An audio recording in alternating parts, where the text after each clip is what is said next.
In the Dawn Age of Westeros, before the coming of man and the raising of castles and cities, there were only the children of the forest. It was they who carved faces in the great white trunks of the majestic weirwoods. Their wise men were called green seers and were possessed of powerful magic. War did not come to Westeros with men. In the dawn of days, the children of the forest fought the giants. But neither race sought to destroy the other, or lay claim to the continent. They couldn't. The children hunted and fought with dragon-glass arrows and spears, and the giants had only the branches they pulled from trees. Nor could both races fill more than one of the 7 kingdoms of today. Then the southern deserts coughed up a new race, the first men, who had crossed the narrow sea over the Arm of Dorne.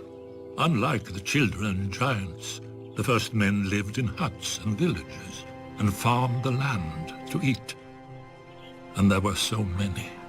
As the numbers swelled, men needed ever more fields and timber. Of course, they saw that the great forests could provide both. Riding their great horses and wielding weapons of bronze, they cut down the children's forests and weirwoods.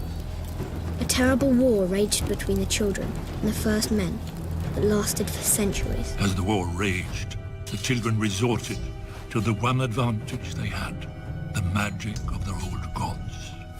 Their green seers enlisted dire wolves and snow bears, cave lions and eagles, mammoths and serpents. In return, the first men cut down and burned every weirwood they could find, fearing that the children would spy on them through the faces in the trees. The children became desperate. Their green seers called down the Hammer of Waters to break the Arm of Dorne, destroying the bridge that men crossed into Westeros, and to flood the neck to contain men to the south. But the first men would not be stopped. Fearing extinction, the children combined their powers for one last spell that would save their people and their land from the invaders. By themselves, the children were too few to resist the onslaught. But if they could turn men's numbers against them? After hundreds of years and untold death and destruction, the wisest heads of the children and the first men finally prevailed. The children couldn't win this war, and the first men didn't want to win, fearing the costs of victory.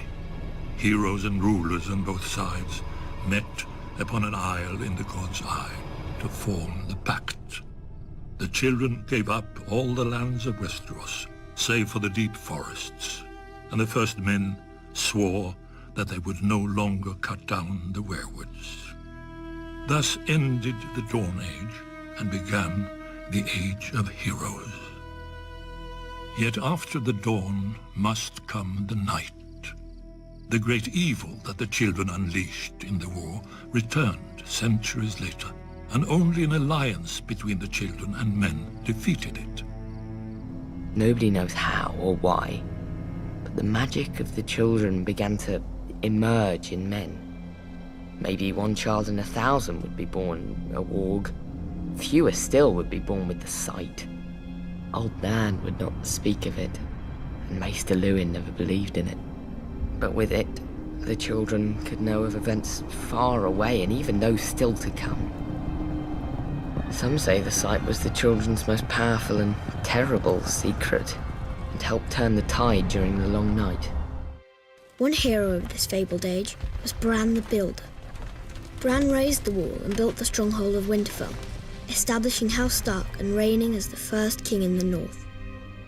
In the Stormlands, according to ballads of the age, a warrior named Durin fell in love with Elenai, whose father was god of the sea and mother was goddess of the wind. She gave her maidenhead to him, committing herself to a mortal life. Enraged, her parents called upon the winds and waters, destroying Daren's Bayside keep and wiping out his wedding guests. Daren declared war on the gods and rebuilt his keep, which was also destroyed. 4 more castles he raised, each stronger than the last. All fell to the power of the gods. But Daeron's seventh castle, Storm's End, withstood the god's rage. Daeron became known as Daeron Godsgrief and reigned as the first Storm King. There are countless other tales from the Age of Heroes, and while some of them may be dismissed as fairy tales, every one of the Seven Kingdoms is defined by them. The precise details of their origins are lost to us. But it is said the Valyrians were once a modest community of shepherds, tending their flocks on a small peninsula of the great eastern continent. One fateful day, in a volcanic area known as the 14 Fires, they made a shattering discovery. Dragons. They were monstrous, scaled creatures with massive wings, sharp claws, and fiery breath. They were also said to have a deep-rooted connection to magic.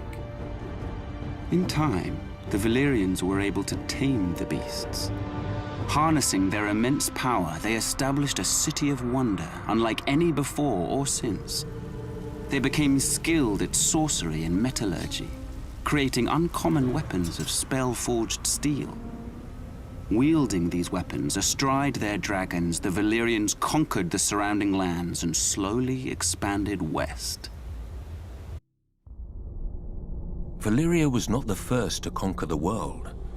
In the dawn of days, the city of Geese opened its gates and poured forth its legions across the continent of Essos. With their lockstep discipline and absolute obedience, they ground entire nations beneath their boots and planted the harpy in every corner of the known world. What they didn't destroy, they chained. Slavery is as old as man, but until the Giscari, it was never an art. The slave lords grew rich and fat as pyramids were raised around them, pleasure houses were filled, and fighting pits were open. Nobody remembers if the waters around Geese had names before the Empire, but ever since, we know them only as Slaver's Bay and the Gulf of Grief. Of Geese, however, nothing remains but ruins.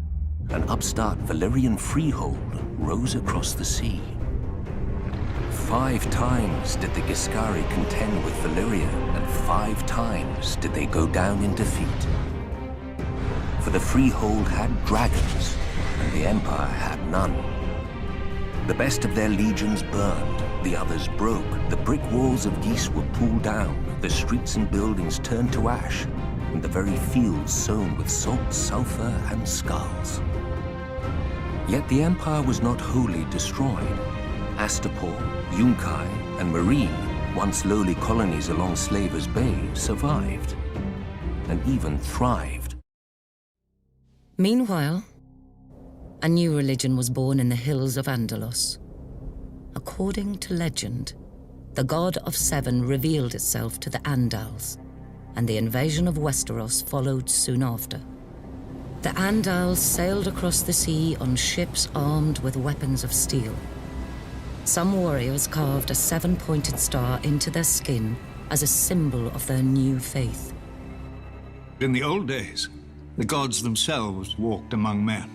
They crowned Hugo of the Hill, the first king of the Andal people, and promised him that his descendants would rule great kingdoms in a foreign continent. The invaders destroyed most of the weirwoods in the southern lands, slaughtered the children of the forest wherever they could find them, and conquered every kingdom of the first men, save the north. In time, the faith of the Seven spread like wildfire throughout the land. One could perhaps argue that it wasn't the warriors, but the septons and septors, armed with the holy text of the 7-pointed star, who truly conquered Westeros. No army in the Seven Kingdoms can match the pride and chivalry of the Knights of the Vale. After all, they were the first true knights in Westeros. The Knights of the Vale were originally the Knights of Andalos, an eastern nation whose people invaded Westeros thousands of years ago. From the sea, the Vale seemed to the Andals an ideal new home, a wide, fertile valley isolated from the rest of Westeros and its kingdoms by a great mountain range. The first men who held it, moreover, were sparse and divided, and waded into battle with bronze axes and armor that couldn't match Andal horses and steel. But what the first men lacked in weaponry, they made up for in ferocity. Finally uniting behind King Robar Royce, the first men smashed the Andals in battle after battle, reclaiming the Vale and pushing the invaders back to the sea from whence they'd come. Learning from the first men, the remaining Andals united behind a leader of their own, not a king or a lord, but a knight who'd been born in the Vale and knew it as well as the first men. Sir Artus Arryn, known as the Falcon Knight. When King Robar saw the falcon helm of Sir Artus across the field, he wagered that the Andals would break if they lost their leader, and rode hard for the Falcon Knight.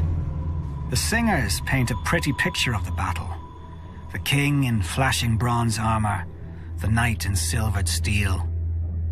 But the duel lasted no longer than a verse of the songs. For King Robar had taken a Valyrian sword off a dead Andal lord, and it sheared through Sir Artus' helm much like a bird's wing through the air. As the Falcon Knight tumbled to earth, King Robar thought he'd won his desperate gamble. Then he heard the trumpets behind him. When he turned, he saw 500 fresh Andal knights pouring down the giant's lance. And the man at its head was also the man at Robar's feet. For Sir Artus, unique in that age, or indeed any age, esteemed cunning even more than martial strength, and had clad one of his knights in his spare suit of armor, leaving him to die at Robar's hand, while Sir Artus took his best horsemen up a goat track he knew from childhood. The charge of the Andal Knights broke the last great army of the first men, who would never again threaten the new Knights of the Vale. Some of the defeated would even join their ranks in the years to come, but many more fled to the mountains, choosing savagery over submission. Andals in the Stormland. Many an Andal king and warlord ended with his head impaled upon a spike above the gates of Storm's End. Yet it is an error to assert that the Storm Kings turned back the invaders. The reverse is also true. The Andals never truly conquered the line of Durrandon. 7 times they laid siege to Storm's End. 7 times they failed. The 7th failure was seen as a sign from the gods. After that, no further assaults were made. In the end, the two sides simply came together. King Malden IV took an Andal maiden as his wife, as did his son Durin the 24th. As the centuries passed, the two races of men became as one, and the children of the forest, all but forgotten, vanished entirely from the Rainwood and the Stormlands. House Durrandon reached its greatest heights in the epoch that followed. The Stormlanders crossed both the Blackwater and the Trident and claimed the Riverlands in their entirety. And then the Ironborn came. Under Harren the Black, their kingdom stretched all the way to the God's Eye, where they built the largest castle Westeros had ever seen. Maesters teach that Harren was a fool, but he had some sense. If you're going to enslave and torture an entire people, you best have thick walls to hide behind. But the very day the last stone was laid in Harrenhal, Aegon Targaryen landed in Westeros. 12 years before the doom of Valyria, 114 BC, Aenar Targaryen sold his holdings in the Freehold and the lands of the Long Summer and moved. Valyria was the greatest city in the known world, the center of civilization. Within its shining walls, 200 rival houses vied for power and glory in court and council, rising and falling in an endless, subtle, oft savage struggle for dominance. The Targaryens were far from the most powerful of the Dragon Lords, and their rivals saw their flight to Dragonstone as an act of surrender, as cowardice. But Lord Aenar's daughter, Daenys, known forever afterward as Daenys the Dreamer, had foreseen the destruction of Valyria by fire.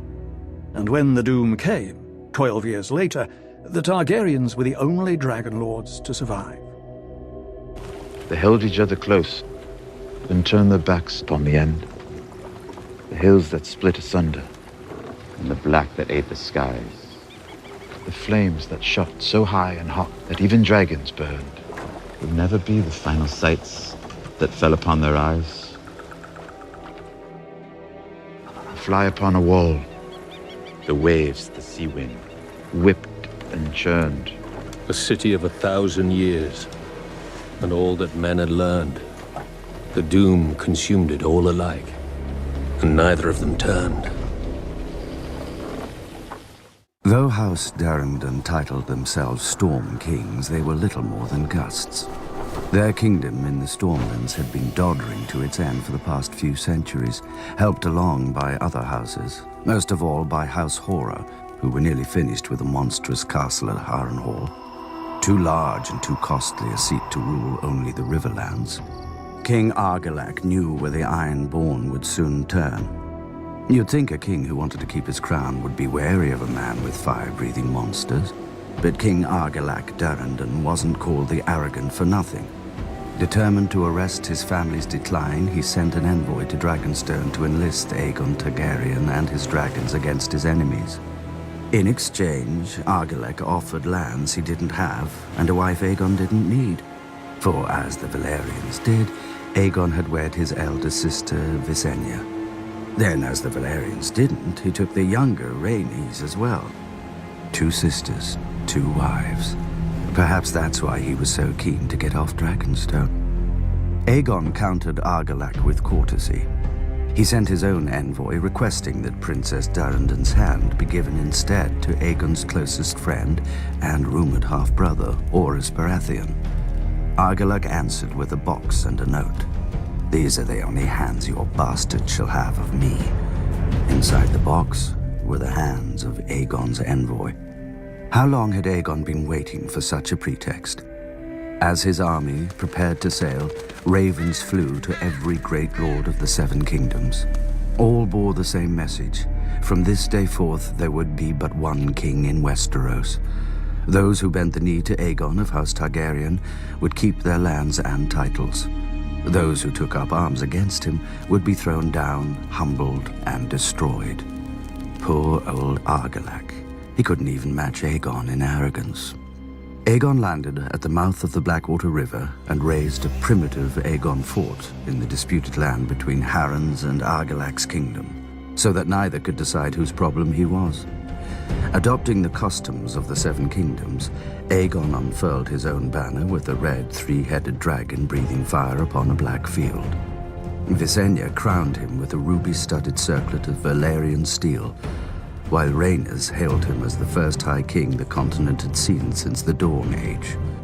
As his lords and the gathered locals cheered him, Aegon named his loyal friend to a small council, led by Orys Baratheon, whom he called my strong right hand. The title stuck, and a bastard became the first Hand of the King. But for now, Aegon's kingdom contained only a rocky island and a handful of fields. The other kings had larger armies, ships, castles, and thousands of years of rule. But Aegon had dragons. He had chosen for the words of his house, fire and blood. Before he was done, the rivers, fields, and skies would turn red. Harren of House Horror inherited a kingdom that stretched from the Iron Islands to the Triton. Too great a kingdom to rule from a castle as shitty as Pike. For 40 years, his Ironborn plundered the Riverlands for stone, timber, and slaves to build a seat worthy of him. At Aegon's approach, Harren's river lords revolted, led by House Tully. I thought Harren noticed. Harrenhal could repel an army of 1,000,000 men. No ladder could summit its walls, and no ram could shatter them. Harren shut his gates around himself, his sons and his Ironborn, and waited for Aegon's army to drain back into the muck. When Aegon finally saw the monstrous castle, he asked for parley. Harren granted it. Valyria had been the greatest empire the world had ever seen. Harren wanted to piss on its ashes. Yield now, and you may remain as Lord of the Iron Islands. Yield now, and your sons will live to rule after you. You see my army outside your walls. You see my dragons. What is outside my walls is of no concern. Those walls are strong and thick. Dragons fly. But stone doesn't burn. When the sun sets, your line shall end. Harren spat and returned to his castle. Once inside, he promised lands, riches, and Tully's daughters to whoever could bring down Aegon or his dragon. As the sun sank below the horizon, all of Harren's men patrolled the battlements, hearing wings in every gust of wind. But the moon rose and sank, and no dragon appeared. While the Ironborn were ringing the battlements, Aegon drove his dragon Balerion higher and higher in the night sky, so that even the great castle of Harrenhal looked like an anthill below them. Then they plunged straight into the castle, well inside the guarded walls. Do you know what happened? The 5 towers of Harrenhal reached towards Aegon like a hand. Dragons happened. Balerion opened his mouth and bathed all the fingers in flame. Dragon fire. Harren was right. Stone doesn't burn, but men do, even when they're Ironborn. The dragon blasted my ancestors into ash that choked the survivors when they screamed. Harren's soldiers leapt from the battlements and died. They huddled against the walls and died. They fled across the yard and died. Harren and his sons took shelter inside the castle. The stone didn't burn, but as Balerion blasted it with fire, it glowed white hot. The world's greatest castle became the world's greatest oven, baking the last of House Horror within it. Outside the castle walls, the towers of Harrenhal glowed red against the night and began to twist and melt like 5 huge candles, with liquid stone trickling down their sides like wax. The next morning, Aegon forged a new Riverlands. He named the rebel Edmund Tully as his Lord Paramount of the Trident, and had the other river lords swear him fealty as their new liege. For centuries, House Horror had terrorized the Riverlands. Under House Tully, the Riverlands would at last return to peace and prosperity. After the castle cooled enough to allow men inside, Aegon ventured into the ruin he'd made of Harrenhal. He saw the ashen bodies, the scorched stone, and the mangled and melted swords of his former enemies. To his men's confusion, he ordered these useless swords collected and sent to his Aegon fort. While Aegon marched on Harrenhal after his coronation, Orys Baratheon had taken most of his forces and his queen Rhaenys with her dragon south to deal with the excuse for the invasion. Argilac the Arrogant, king of the Stormlands. Argilac had his seat at Storm's End, a castle considered the most impregnable in Westeros after Harrenhal. Argilac may have been arrogant, but he wasn't stupid or a coward. His lords advised him to shut his gates and wait out the siege. But he'd heard what had happened at Harrenhal and refused to die a suckling pig cooked in his own castle. He would meet victory or defeat the same way, with sword in hand. He called his banners and marched to meet Orys Baratheon in the field. Thanks to Rhaenyra's dragon, Meraxes, Orys knew Argilac was coming, how many men he had, and how fast he marched. So Orys simply seized the high ground and dug in on the hills to wait for Argilac. As the two armies approached, the wind rose to meet them and the rain poured from the sky, a gale which would give the battle its name, the Last Storm. King Argilac's lords urged him to wait for the weather to die down. But a Storm King saw that the rain was blowing into the faces of the Baratheon men on their hills. And Argilac outnumbered the Baratheon host 2-1, with 4 times as many knights and heavy horse. Argilac attacked. 3 times Argilac led his knights against the Baratheon line, but the hills were steep and the rain had beat the earth to mud. The war horses foundered and slipped, and the chargers collapsed. The battle seemed lost, until Argilac ordered his spearmen up the hill. Blinded by the rain, the Baratheons didn't see them until it was too late. One hill fell, then another, and another, until only one remained in the Baratheon center. If Argilac could break through there, he could split the invading army and flank both halves. Argilac and his men charged, and the Baratheon line broke, revealing Queen Rhaenys and Meraxes. Argilac's vanguard burst into flame and his men panicked. The victory charge fell into chaos, and Argilac himself was thrown from his horse. But he didn't yield. When Orys Baratheon arrived, he found the old king holding off half a dozen men, another half dozen dead at his feet. Orys dismounted to meet the king on equal footing and offered Argilac one final chance to yield. Argilac cursed him instead. As the storm raged around them, the grizzled old warrior and the bearded upstart fought for life and kingdom. In the end, Argilac got his wish. He died, sword in hand. For a few days, it was feared that Storm's End might suffer the same fate as Harrenhal, for Argilac's daughter Argella barred her gates at the approach of Orys Baratheon and the Targaryen host, and declared herself the Storm Queen. Rather than bend the knee, the defenders of Storm's End would die to the last man, she promised, when Queen Rhaenys flew Meraxes into the castle to parley. "You may take my castle, but you will win only bones and blood and ashes," she announced. But the soldiers of the garrison proved less eager to die. That night they raised a peace banner, threw open the castle gate, and delivered Lady Argella, gagged, chained, and naked, to the camp of Orys Baratheon. It is said that Baratheon unchained her with his own hands, wrapped his cloak around her, poured her wine, and spoke to her gently, telling her of her father's courage and the manner of his death. Afterwards, Orys took King Argilac's daughter to wife and adopted the Durrandon arms and words as his own to honor Argilac's valor.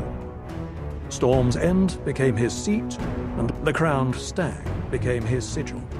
Even before the conquest, he served as Aegon's champion and sworn shield, and his defeat of King Argilac only added further luster to his name. When King Aegon granted Storm's End to House Baratheon in perpetuity, and named Orys Lord Paramount of the Stormlands and the Hand of the King, none dared suggest that he was unworthy of these honors. The ascension of Aegon Targaryen was confirmed, and the fate of the Seven Kingdoms sealed on the Field of Fire. Kings Loren Lannister of the Rock and Mern Gardner of the Reach stood against Aegon's invasion. They commanded a united force of 600 banners, 5,000 mounted knights, and 50,000 men-at-arms. Aegon's host was vastly outnumbered, but Andal might was no match for Dragonflame. When Aegon unleashed all three of his dragons, 4,000 souls were horrendously burned alive on the battlefield, King Mern among them. Realizing all hope was lost, King Loren surrendered.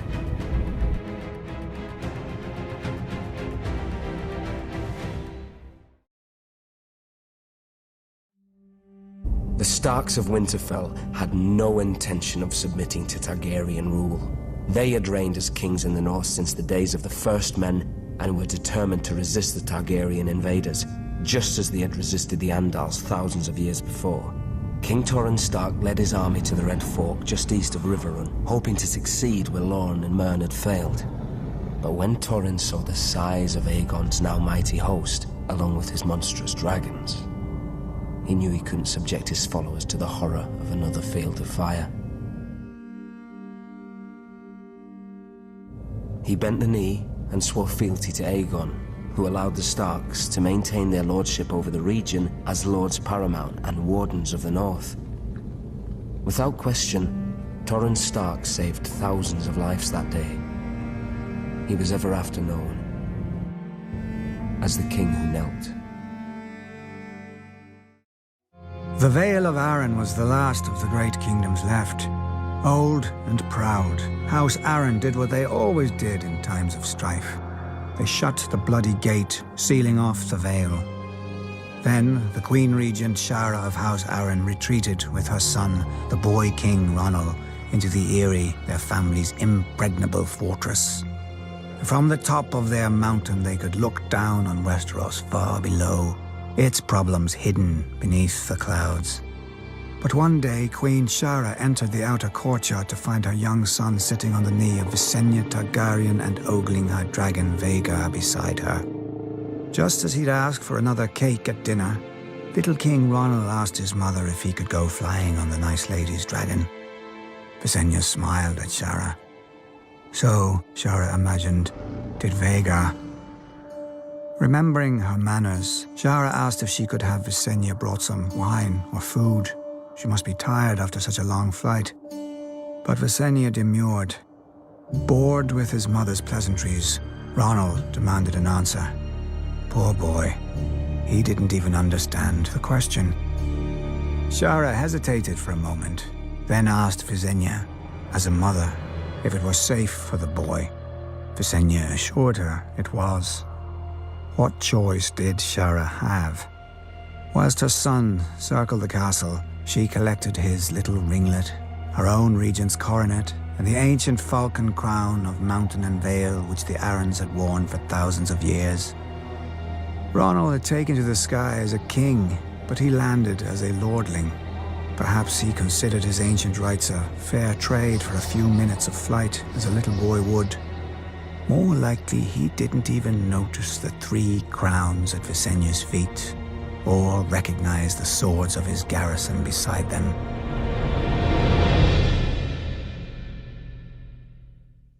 The heads of Westeros had bowed to Aegon, but its heart still beat free.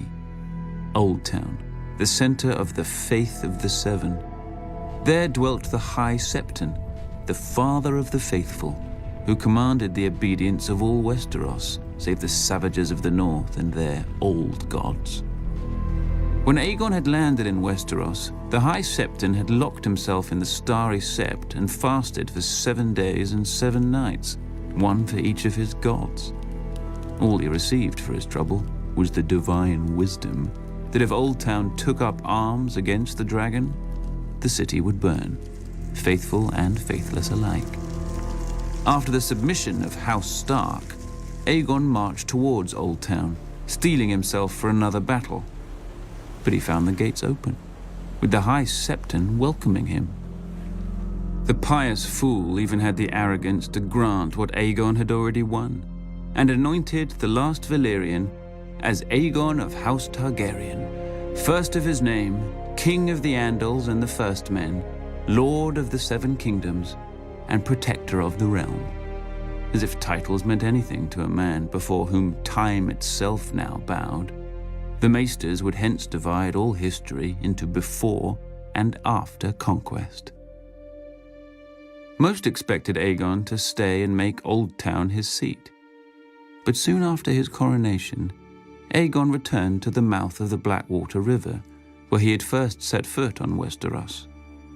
A small town had since sprouted around his primitive fort.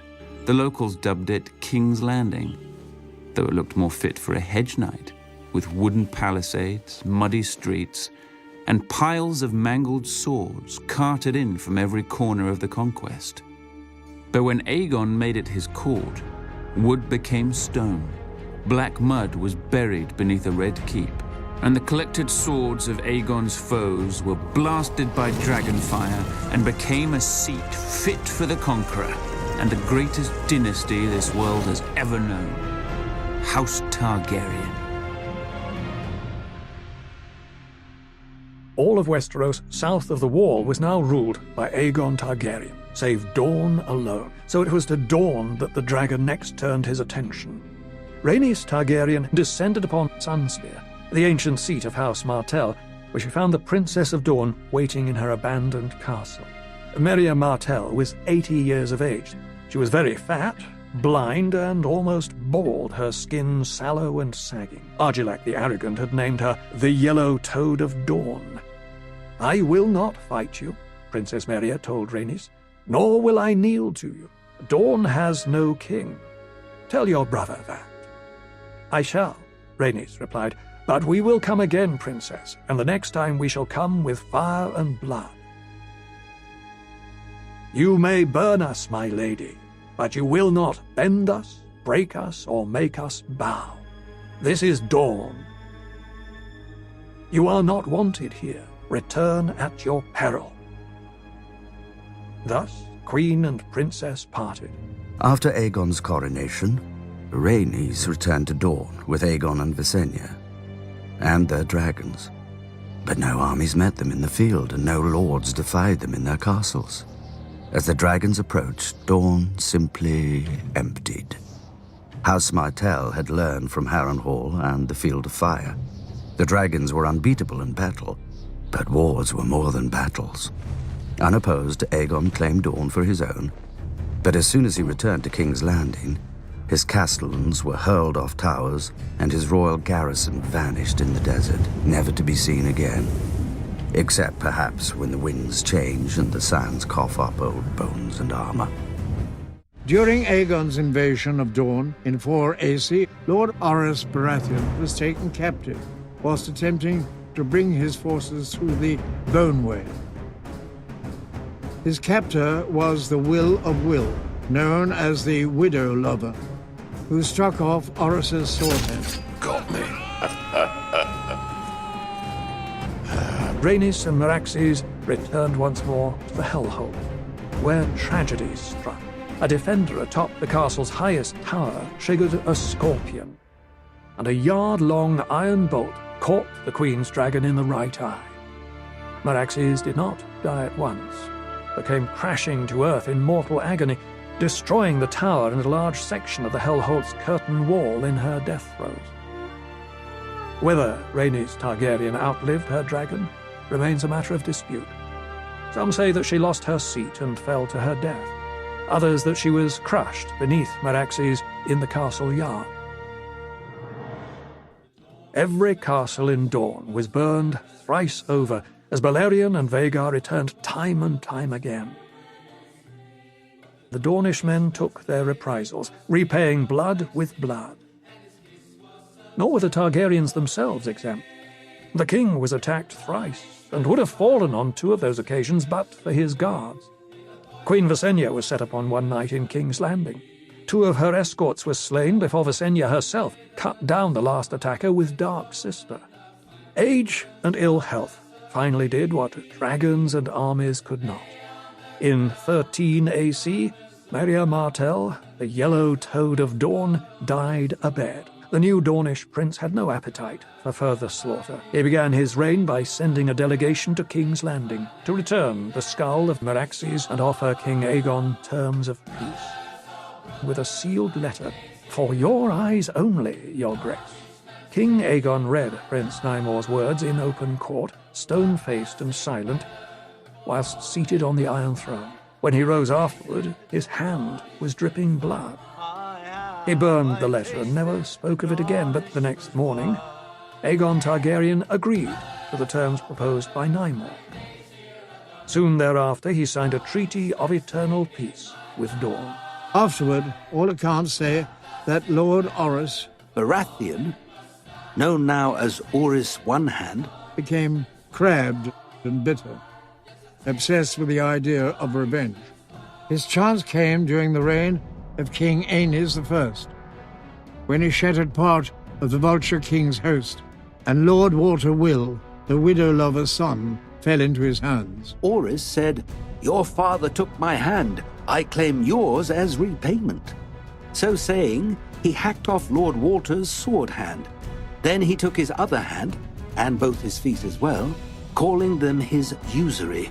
Strange to say, Lord Baratheon died on the march back to Storm's End, of the wounds he himself had taken during the battle. But his son Davos always said he died content, smiling at the rotting hands and feet that dangled in his tent like a string of onions. Paid the bastard back. The faith militant rallied behind Aegon in governing his newly united land. Yet Aegon and his sisters never wholly accepted the faith. The High Septon had conceded Aegon's marriages to his sisters as a relic of his Valyrian heritage, which would soon fade. But when Aegon's heir wed his daughter to his son, the faith could brook such abomination no longer.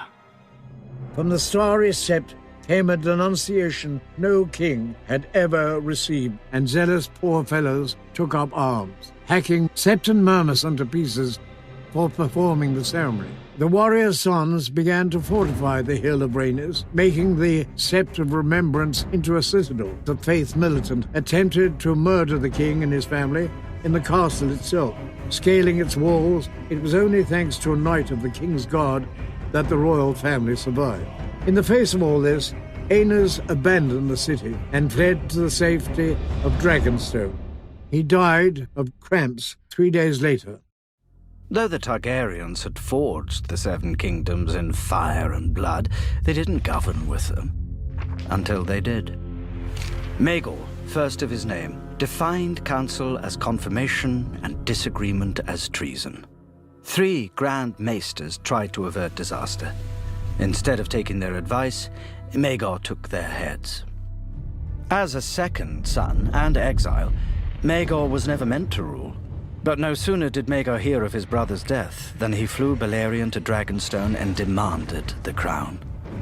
Only the Grand Maester dared object that the throne should pass to his older brother's firstborn son, Prince Aegon. Maegor insisted that the Iron Throne should go to the man with the strength to seize it, and beheaded the Grand Maester. And so ascended Maegor the Cruel. His first act was to challenge the Faith Militant to kill him if they believed his rule to be ungodly. To the Order's eternal credit, they accepted. Ser Daemon Morrigan proposed a trial by 7. Ser Daemon and 6 of the Faith Militant against the king and his 6 champions. It was a contest in which the kingdom itself was at stake, and the accounts and tales are many. But at the end of it, Maegor alone lived, proving that the throne was rightfully his. He mounted the Black Dragon, Balerion, and burnt down the Sept in King's Landing, while the Faith Militant were inside at morning prayers. The screams of the burning and dying men were said to echo throughout the city. Though Maegor had won the trial by 7, he demanded the complete destruction of the Faith Militant. Prince Aegon claimed his father's dragon, raised a host of Westermen, and marched on King's Landing while Maegor was in Old Town. Far from the capital, Maegor couldn't rally an army to match Aegon's, so he ordered his banners to swarm Aegon's larger army from all sides, confusing the young prince and slowing his advance. Beneath the god's eye, Maegor's disparate forces came together and attacked Aegon as Maegor himself swooped down from the clouds. For the first time since the doom of Valyria, dragon fought dragon in the sky. But Aegon's dragon was no match for Balerion the Dread, who was 4 times its size. When Aegon fell to his death, his army broke and fled. For slaying his own nephew, Maegor forever after became known as the Cruel, though of course, not to his face. The next Grand Maester dared object to Maegor taking a 3rd wife, when taking his 2nd wife had ruined his brother's reign, because Maegor's 1st wife was the niece of the High Septon. But Maegor beheaded the Grand Maester and declared war on the Faith.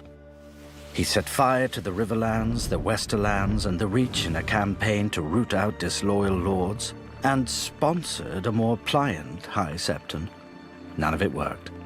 Maegor may have returned to the capital with 2,000 skulls of the Faith Militant, but most of them weren't soldiers. They were simple folk who had sheltered the outlaw Septons, or turned out in droves to hear them denounce the wicked king.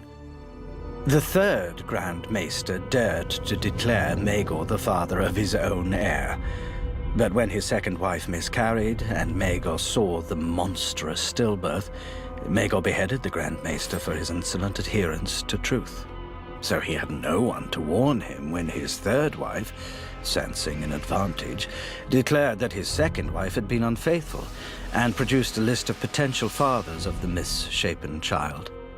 Not only did Maegor execute his 2nd wife and her father, his own Hand of the King, but he also marched on her family's castle and slaughtered everyone who bore a drop of her family's blood. But his 3rd wife couldn't give him a child either. Maegor does hold one distinction in his reign: the completion of the Red Keep. It was a project begun by King Aegon and continued by King Aenys, but it was Maegor who saw it finished. He went beyond the plans of both his father and brother, raising a moated castle within the larger castle, which in later days was known as Maegor's Holdfast. Even this great achievement was turned to horror. When the keep was at last completed, the king threw a feast for the masons and carvers who had helped to construct the castle. They were all put to the sword, so that the secrets of the Red Keep would be Maegor's alone. Desperate to cement his stolen throne with an heir, Maegor took 3 wives at once, known as the Black Brides because each were women he'd widowed in his wars. All 3 women grew full with child in time, but each gave birth to the same twisted monstrosities as his second wife. One need not be a maester, much less a grand maester, to deduce the common thread here. The sept of remembrance faded from memory, and Maegor decided to replace a monument to the gods with a monument to his family, the Dragon Pit. So many men fled the construction of the Dragon Pit that Maegor was forced to employ the prisoners of the city dungeons, supplemented by skilled and ignorant builders from across the narrow sea. Though Maegor stamped out the fires of rebellion, his cruelty and fear only scattered more tinder over the realm until even the smallest ember could set the realm alight. One day, the Faith Militant emerged from the shadows, and the Lord sent to quash it joined it instead. His hand resigned and retired to his island home. Finally, House Baratheon declared for Maegor's own nephew as the rightful king. The Lannisters, Tyrells, and Arryns soon joined, adding more than half the might of Westeros to the prince and his 2 dragons, which became 3 when Maegor's niece and involuntary Black Bride stole away from the Red Keep with her dragon. Her treason wasn't even the last. Maegor's own Lord Admiral sailed the royal fleet into his nephew's harbor, but most fitting of all, when Maegor tried to send ravens to call his banners, he found that his 4th Grand Maester had learned from his predecessors and fled. Maegor spent one final night on the Iron Throne. He was found in the morning with his wrists slashed and one of the throne's blades jutting from his throat. Nobody knows if it was one of his queens, or King's Guard, or one of the thousands who wanted him dead, or even Maegor himself, frustrated that his body had failed his will. Whoever the culprit, no doubt he died as all tyrants do, believing that history would vindicate him. It hasn't. Jaehaerys I Targaryen ascended the Iron Throne in 48 AC, at the age of 14. In King's Landing, King Jaehaerys and his mother, the Queen Regent, were busy selecting the councillors who would help them rule the realm for the next 2 years. Above them all stood Rhaegar Baratheon, Lord of Storm's End and Hand of the King. Lord Rhaegar could claim that both the blood of the dragon and that of the Storm Kings of old flowed in his veins. No swordsman, his lordship preferred to wield a double-bladed axe in battle. An axe, he oft said, large and heavy enough to cleave through a dragon's skull. Those were dangerous words during the reign of Maegor the Cruel. But if Rhaegar Baratheon feared Maegor's wrath, he hid it well. Men who knew him were unsurprised when he gave shelter to Queen Alyssa and her children after their flight from King's Landing, and when he was the first to proclaim Prince Jaehaerys king. Rhaegar dreamed of facing King Maegor in single combat and cutting him down with his axe. That dream fate denied him. Instead of a king-slayer, Lord Rhaegar became a king-maker, delivering to Prince Jaehaerys the Iron Throne. Few questioned his right to take his place at the side of the young king as Hand. Some went so far as to whisper that it would be Rhaegar Baratheon who ruled the realm henceforth, for Jaehaerys was a boy and the son of a weak father. The year of the 3 brides, 49 AC. The new year was but a fortnight old when news of the first of the 3 weddings came out of the west. From Fair Isle by the Sunset Sea, Rhaena Targaryen wed Andro Farman. the second son of the Lord of Fair Isle. Lyman Lannister, Lord of Casterly Rock, and his wife were the only great lords in attendance. Back in King's Landing, conciliation remained their guiding principle, for the divisions that had so recently torn Westeros apart were far from healed. It was announced that Lord Rhaegar and Queen Alyssa were to marry. The Hand was admired for his courage, respected for his strength, feared for his military prowess and skill at arms. The Queen Regent was loved. So beautiful, so brave, so tragic, women said of her. With their own wedding now safely behind them, the Queen Regent and the King's Hand next turned their attention to finding a suitable match for King Jaehaerys, and to a lesser extent for his sister, Princess Alysanne. Lord Rhaegar, who was known to harbour thoughts of extending the power of the Iron Throne across the narrow sea to Essos, put forward the notion of forging an alliance with Tyrosh by wedding Jaehaerys to the Archon's daughter. The Targaryens had been marrying brother to sister for centuries, of course, and Jaehaerys and Alysanne had grown up expecting to wed, just as their elder siblings Aegon and Rhaena had. Their father, King Aenys, would certainly have wished for them to marry, and once that would have been their mother's wish as well. But the horrors she had witnessed since her husband's death had persuaded Queen Alyssa to think elsewise. The council settled swiftly on a partner for the princess. She would be married to Oren Baratheon, the youngest of Lord Rhaegar's brothers. No announcement had yet been made of Alysanne's betrothal, so it is not known how word of the decision reached her ears. Princess Alysanne went directly to Jaehaerys. The young king was as displeased as his sister at the news. Summoning his Kingsguard, he instructed them to sail at once for Dragonstone, where he would meet them shortly. That night, under cover of darkness, King Jaehaerys and Princess Alysanne mounted their dragons Vermithor and Silverwing and departed the Red Keep for the ancient Targaryen citadel below the Dragonmont. Reportedly, the first words the young king spoke upon landing were, "I have need of a septum." The following morning, as the sun rose, Jaehaerys Targaryen, the first of his name, took to wife his sister Alysanne in the great yard at Dragonstone, before the eyes of gods and men and dragons. When Lord Rhaegar and Queen Alyssa arrived belatedly from King's Landing in a war galley, Jaehaerys and Alysanne met them inside the castle gates, holding hands. It is said that Queen Alyssa wept when she saw them. "You foolish children," she said, "you know not what you've done. May the gods have mercy on the realm." She turned to her children. "We shall go in peace. Let no man speak of what happened here today."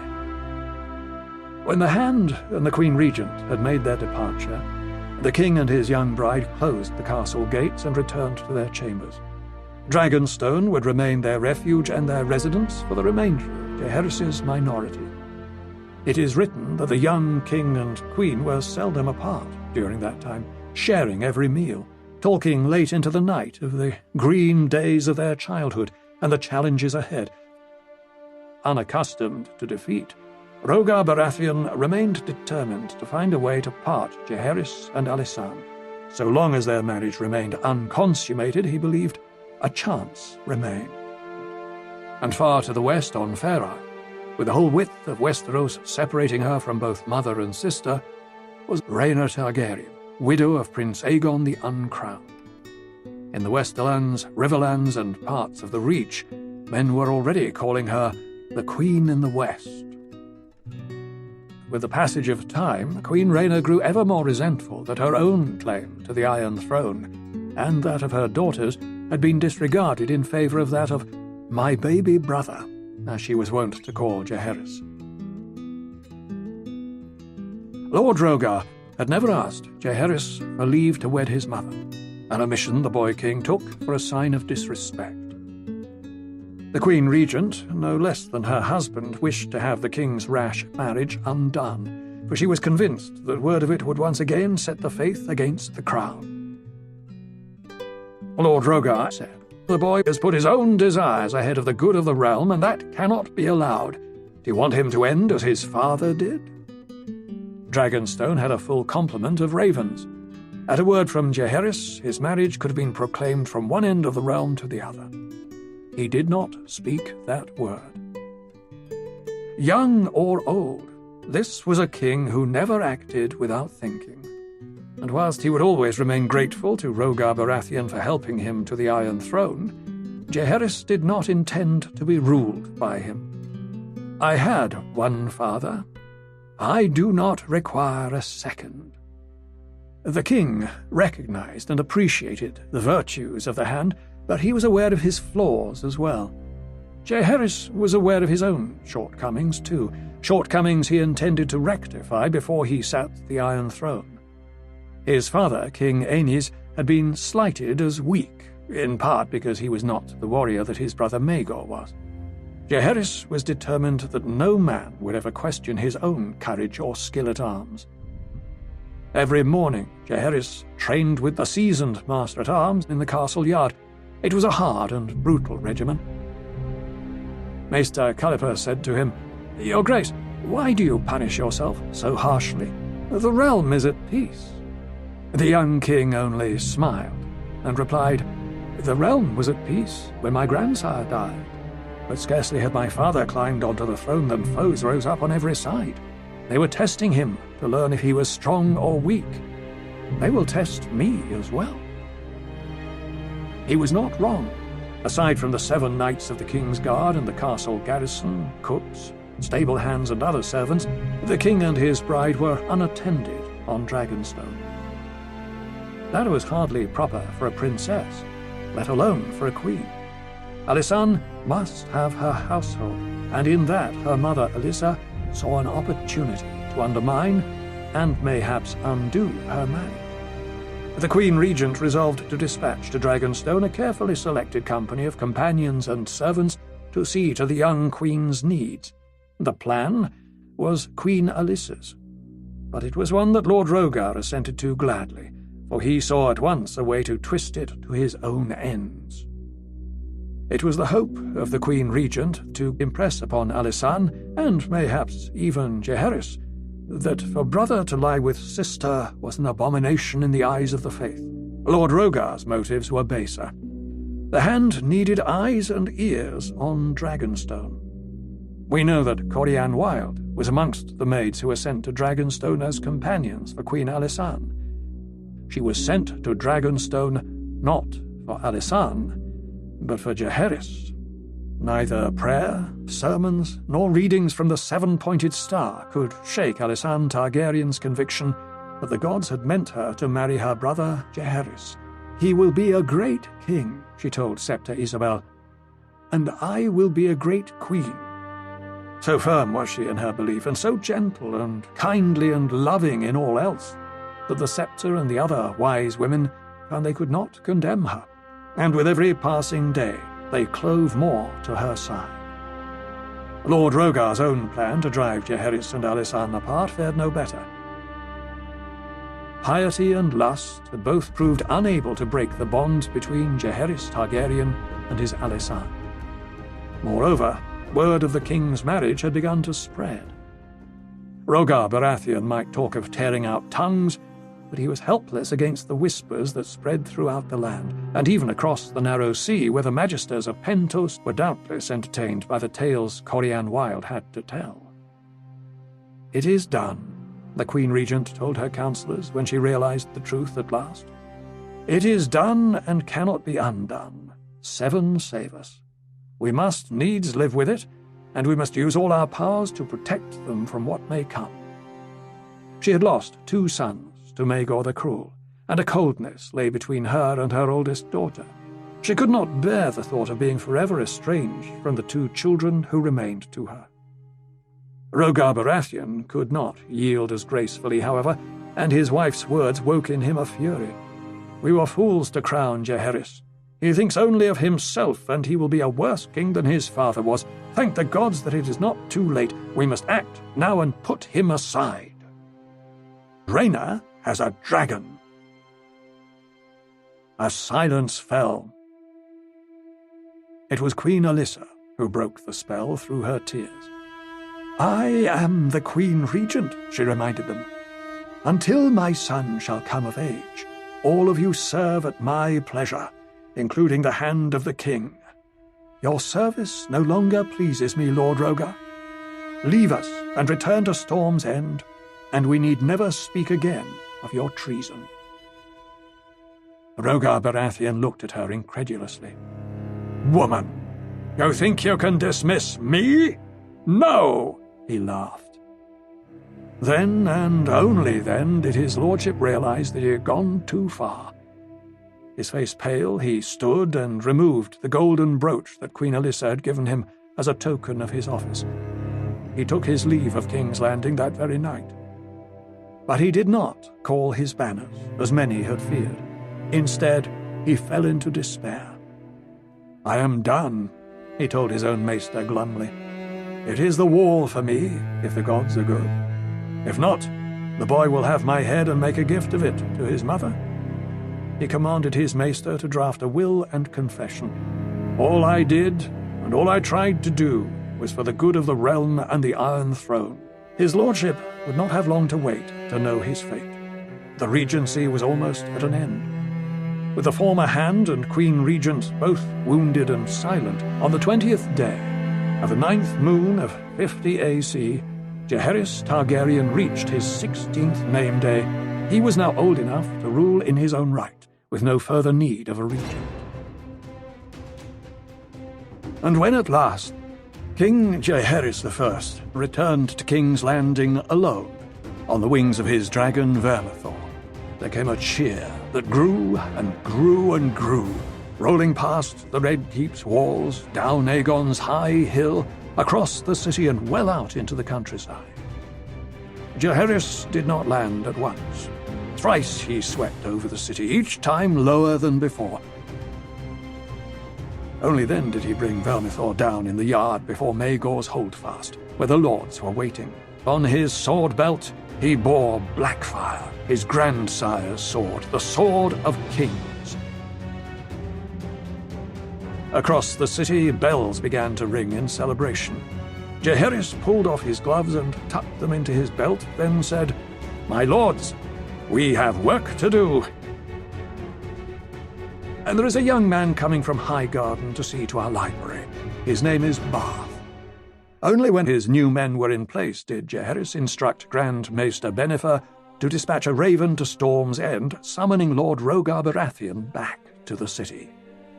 The next morning he set off for King's Landing, accompanied only by 6 of his oldest knights, men who had known him since childhood. The king received him seated on the Iron Throne with his crown upon his head, as Vermithor was being fed. Lord Rhaegar's footsteps echoed as he made the long walk from the doors to the throne. The Lord of Storm's End fell to one knee, bowed his head, and laid his sword at the base of the throne. "Your Grace," he began, "I am here as you commanded. Do as you will with me. I ask only that you spare my brothers and House Baratheon. All that I did for the good of the realm as you saw it." Jaehaerys raised a hand to silence Lord Rhaegar before he could say further. "I know what you did, and what you said, and what you planned. I believe you when you say you meant no harm to my person or to my queen. Some men say that we are now enemies. I would sooner think of us as friends who disagreed. When my mother came to you seeking refuge, you took us in at great risk to yourself. You could have easily clapped us in chains and made a gift of us to my uncle. Instead, you swore your sword to me and called your banners. I have not forgotten. Words are wind," Jaehaerys went on. "Your lordship, my dear friend, spoke of treason, but committed none. If you truly desire to go to the wall, I will not stop you. The Night's Watch needs men as strong as you. But I would sooner you remain here, in my service. I would not sit upon this throne if not for you. All the realm knows that. And I still have need of you. The realm has need of you. When the dragon died and my father donned the crown, he was beset on all sides by would-be kings and rebel lords. The same may befall me, and for the same reason, to test my resolve, my will, my strength. My mother believes that godly men throughout the realm will rise against me when my marriage is made known. Mayhaps so. To meet these tests, I need good men around me, warriors willing to fight for me, to die for me, and for my queen, if need be. Are you such a man?" Lord Rogar, thunderstruck at the king's words, looked up and said, "I am, your grace," in a voice thick with emotion. "Then I pardon your offences," King Jaehaerys said. "But there will be certain conditions." His voice grew stern as he listed them. "You will never speak another word against me or my queen. From this day forth, you shall be her loudest champion and suffer no word to be spoken against her in your presence. Furthermore, I cannot and will not suffer my mother to be disrespected. She will return with you to Storm's End, where you will live as husband and wife once again. In word and deed you will show her only honor and courtesy. Can you abide by these conditions?" "Gladly," said Lord Rogar.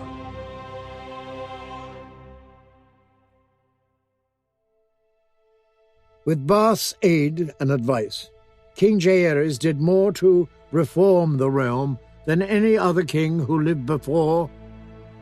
Furthermore, the Conciliator began the construction of a great network of roads that would one day join King's Landing to the Reach, the Stormlands, the Westerlands, the Riverlands, and even the North, understanding that to knit together the realm, it must be easier to travel among its regions. The King's Road was the greatest of these roads, reaching hundreds of leagues to Castle Black and the Wall. Yet some say the most important achievement of the rule of Jaehaerys was a reconciliation with the faith. The faith's traditional right to judge its own had begun to prove troublesome. In return for the last few stars and swords putting down their weapons, and for agreeing to accept outside justice, the High Septon received King Jaehaerys' sworn oath that the Iron Throne would always protect and defend the faith. In this way, the great schism between crown and faith was forever healed. Ably assisted by Septon Bath, Jaehaerys himself had crafted the doctrine of exceptionalism. Its basic tenet was simple. The faith of the Seven had been born in the hills of Andalos of old, and had crossed the narrow sea with the Andals. The laws of the Seven, as laid down in sacred text and taught by the Septors and Septons in obedience to the Father of the Faithful, decreed that brother might not lie with sister, that the fruits of such unions were abominations, loathsome in the eyes of the gods. All this the exceptionalists affirmed, but with this caveat: the Targaryens were different. Their roots were not in Andalos, but in Valyria of old, where different laws and traditions held sway. A man had only to look at them to know that they were not like other men. Their eyes, their hair, their very bearing all proclaimed their differences. And they flew dragons. They alone of all the men in the world had been given the power to tame those fearsome beasts, once the doom had come to Valyria. One God made us all, Andals and Valyrians and First Men, Septon Alfin would proclaim from his litter, but he did not make us all alike. He made the lion and the aurochs as well, both noble beasts, but certain gifts he gave to one and not the other. And the lion cannot live as an aurochs, nor an aurochs as a lion. For you to bed your sister would be a grievous sin, sir. But you are not the blood of the dragon no more than I am. What they do is what they have always done, and it is not for us to judge them. Lunatics born of incest. Here is a quandary every student of history must face. When looking back upon the things that happened in years past, we can say this and this and this were the causes of what occurred. When looking back on things that did not happen, however, we have only surmise. We know the realm did not rise up against King Jaehaerys and Queen Alysanne in 51 AC as it had against Aegon and Rhaena 10 years earlier. The why of it is a good deal less certain. The High Septon's silence spoke loudly, no doubt, and the lords and common folk alike were weary of war. But if words have power, wind or no, surely the Seven Speakers played a part as well. Tell every man you meet of Alysanne's kindness, her sweet and gentle nature, and her love for all the people of our kingdom, great and small. the king charged them. And so the greatest problem of the later years of Jeor's reign was the fact that there were simply too many Targaryens and too many possible successors. Ill fate had left Jeor lacking a clear heir.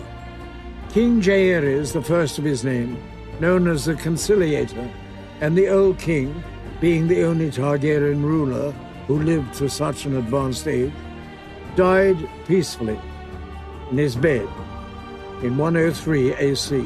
He was 69 at his death, and had ruled wisely and well for 55 years.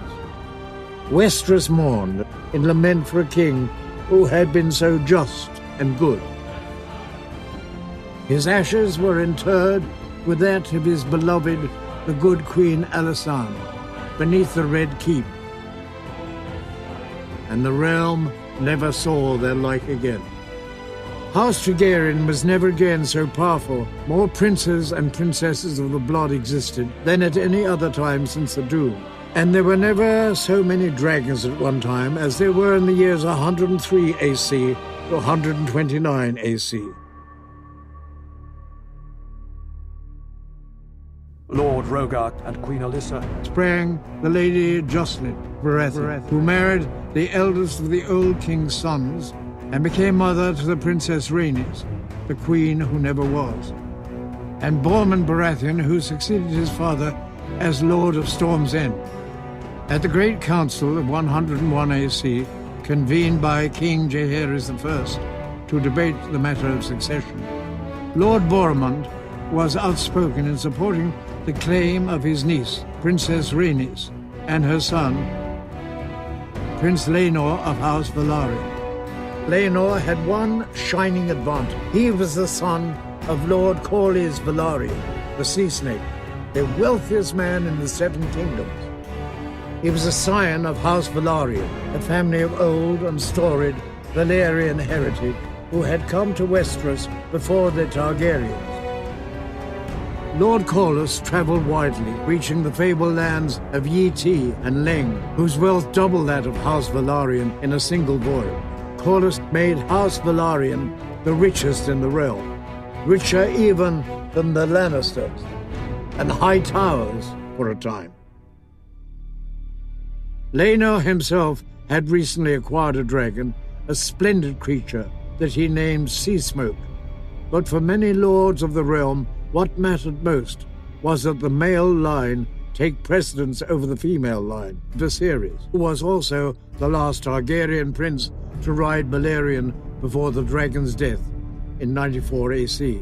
And though the Maesters who counted the results never gave numbers, it was rumored that the Great Council had voted 20-1 in favor of Prince Viserys. The king, not present for final deliberations, named Viserys the Prince of Dragonstone.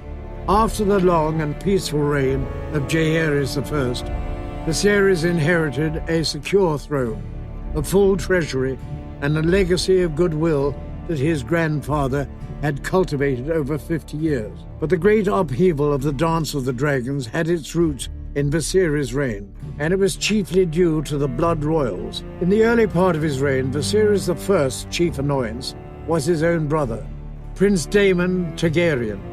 The Rogue Prince. Daemon was mercurial and quick to take offense, but he was dashing, daring, and dangerous. He had been among the brashest of Viserys' supporters prior to the Great Council. King Viserys made him commander of the city watch. Finding the watchmen ill-armed and clad in oddments and rags, Daemon gave them long golden cloaks that they might wear with pride. Ever since, the men of the city watch have been known as Gold Cloaks. Some said that Daemon's support for his brother in the Great Council was motivated by his belief he would be his brother's heir. But in Viserys' mind, he already had an heir, Rhaenyra, his sole daughter by Queen Aemma of House Arryn. Rhaenyra was born in 97 AC, and as a child her father doted upon her and took her everywhere with him, even to the council chamber, where he encouraged her to watch and listen intently. For these reasons, the court doted on her as well, and many paid homage to her. The singers dubbed her the realm's delight, for she was bright and precocious. At the age of 7, she became a dragon rider, taking to the sky atop the young dragon she named Cyrax. In 105 AC, her mother finally delivered the son that the king and queen had both longed for, but the queen died in childbirth, and the boy only survived her by a day. By this time, Viserys I was heartily sick of being hectored over the succession. Disregarding the precedent set by King Jaehaerys in 92, in a lavish ceremony at King's Landing, King Viserys I declared his daughter Rhaenyra to be his rightful heir. Hundreds of lords did obeisance to Rhaenyra as she sat at her father's feet at the base of the Iron Throne. Prince Daemon was not among them. The year 105 AC holds one more event of note: the induction of Sir Criston Cole into the King's Guard. Born the son of a steward in service to Lord Dondarrion of Blackhaven, Sir Criston Cole first came to the attention of the court when he won the melee held at Maidenpool in honor of King Viserys' accession. In the final moments of the fight, Sir Criston knocked Dark Sister from Prince Daemon's hand to the delight of his grace and the fury of the prince. Cole soon became a favorite of all the ladies at court, not the least amongst them Rhaenyra Targaryen herself. So smitten was she by the charms of the man she called my White Knight, that Rhaenyra begged her father to name Sir Criston her own personal shield and protector. Which he did. After that, Cole was always by her side and carried her favor. It was said in later years that the princess only had eyes for Sir Criston, but there is reason to doubt that this was wholly true. Matters became more complicated when, with Sir Otto Hightower's encouragement, King Viserys announced his intention to wed the Lady Alicent, Sir Otto's daughter, and the old king's former nursemaid. For the most part, the realm celebrated this union. Rhaenyra, secure in her place as heir, welcomed her father's new bride. Prince Daemon was said to have whipped the servant who brought him tidings of the marriage. Sir Otto Hightower, the king's hand, took a great dislike to the king's brother. It was Sir Otto who convinced Viserys to remove Prince Daemon as Master of Coin. It was Sir Otto's wish, then, that Princess Rhaenyra succeed her father. Better the realm's delight than Lord Fleabottom, he wrote. On no account can Prince Daemon be allowed to ascend to the Iron Throne, the hand wrote his brother, Lord of Old Town. He would be a second Maegor the Cruel, or worse. When King Viserys took Alicent Hightower to wife in 106 AC, House Valerian was notable for its absence, whilst across Blackwater Bay, Lord Corlys the Sea Snake welcomed the king's brother Prince Daemon to a war council. Tired of waiting for a crown that seemed increasingly more distant, Daemon was determined to carve out his own kingdom. In this, he and Corlys Velaryon could make common cause, thanks to the predations of the Kingdom of the Three Daughters, or the Triarchy, as it was sometimes called, which was the union between Lys, Myr, and Tyrosh that had been born out of a successful alliance against Volantis. At first, this alliance was applauded in the Seven Kingdoms, but soon they grew worse than the pirates and corsairs they had defeated. The fighting began in 106 AC, with the Sea Snake providing the fleet and Daemon providing Caraxes and his skill in commanding men. They won many victories over the next 2 years, culminating in Prince Daemon killing the Myrish prince in single combat. When he learned that Daemon had declared himself king of the Narrow Sea, King Viserys was heard to say that his brother could keep his crown if it kept him out of trouble. In 107 AC, Alicent bore Viserys the boy Aegon, and the king finally had a son. Aegon was followed by a sister, Helena, his future bride, and by another son named Aemon. But the birth of a son meant that the succession was once more called into question. For King Viserys, the matter was long settled. Rhaenyra was his heir, and he did not wish to hear arguments otherwise, despite the decrees of the Great Council of 101, which always placed a man above a woman. The accounts and letters preserved from this time begin to speak of a queen's party and the party of the princess.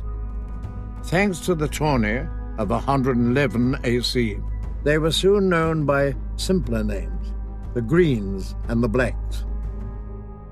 At this tourney, we are told, Queen Alicent was beautifully clad in a gown of green, while Rhaenyra left no one in doubt of her inheritance by wearing black, embellished with red for the banners of House Targaryen.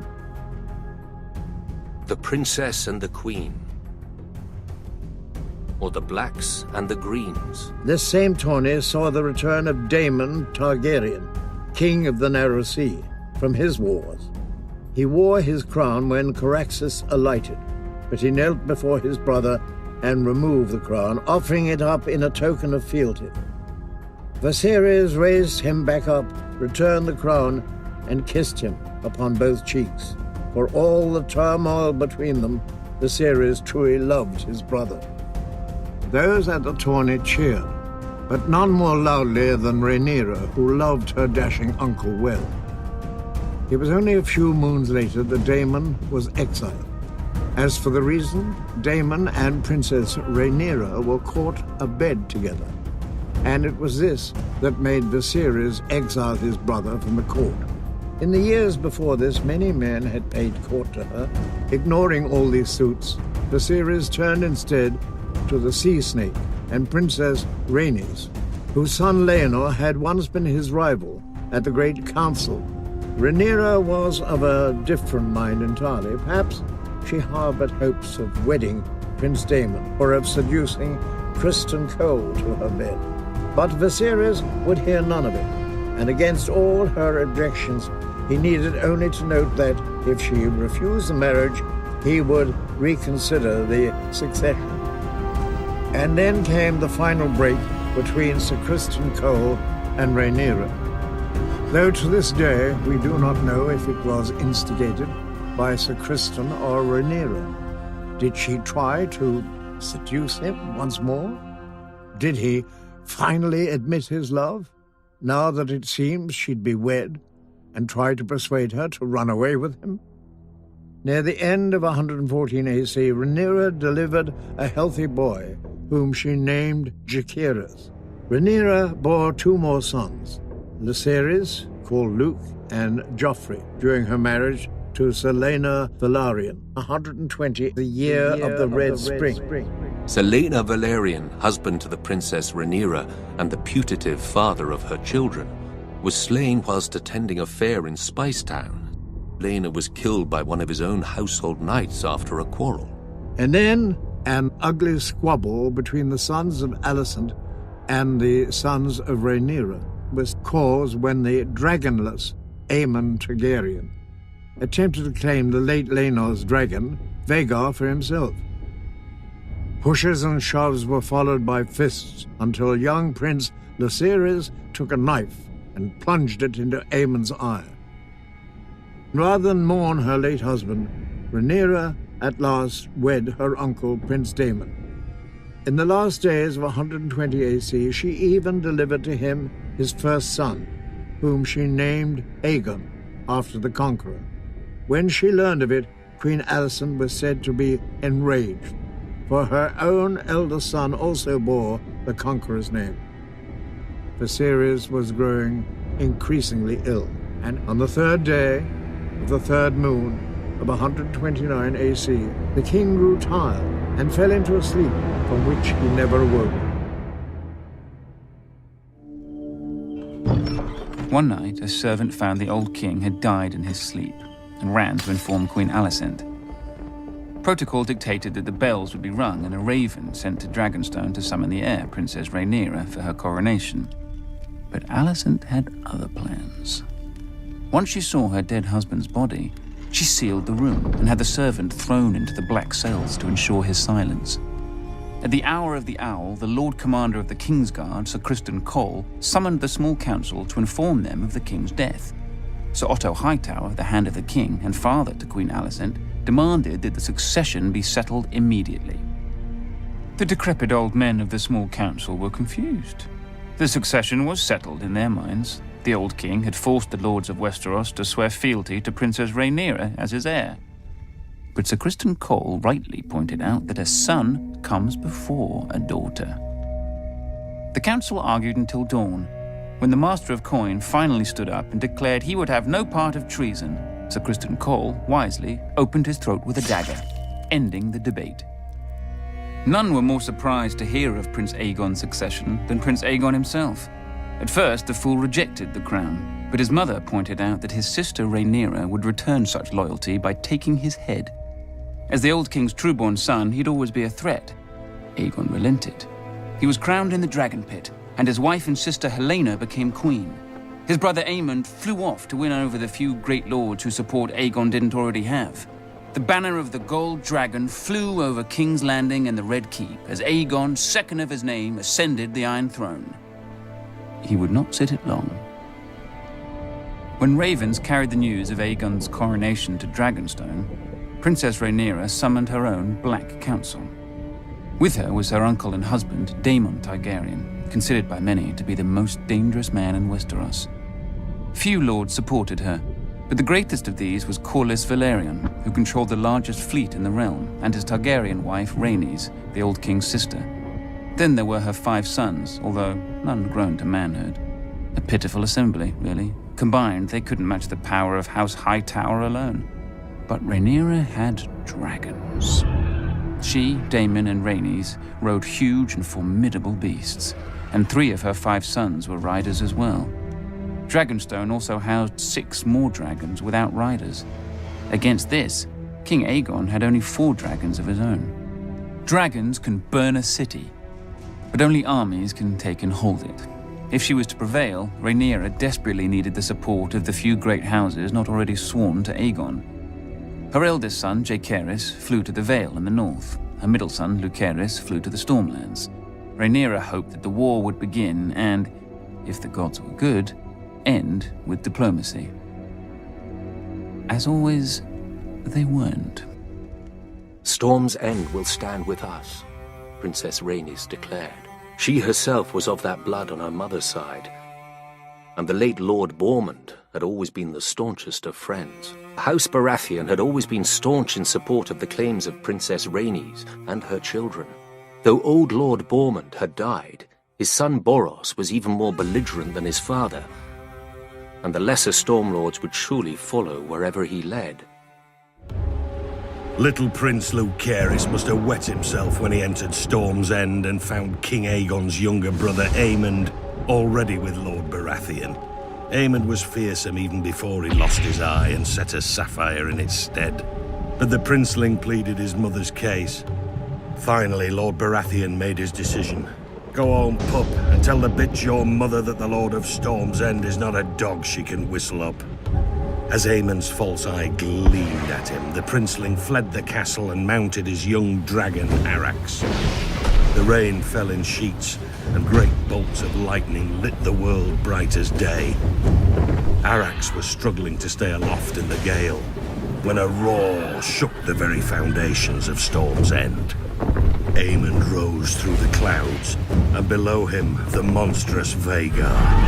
Vhagar was 5 times the size of Arrax, and a hardened survivor of 100 battles. Vhagar caught him above Shipbreaker Bay. Watchers on the castle walls saw distant blasts of flame, and heard a shriek drown out the thunder. Prince Lucerys fell, broken, to be swallowed by the waves. With his death, the War of Ravens came to an end, and the War of Fire and Blood began. When Rhaenyra heard of her son's death, she collapsed.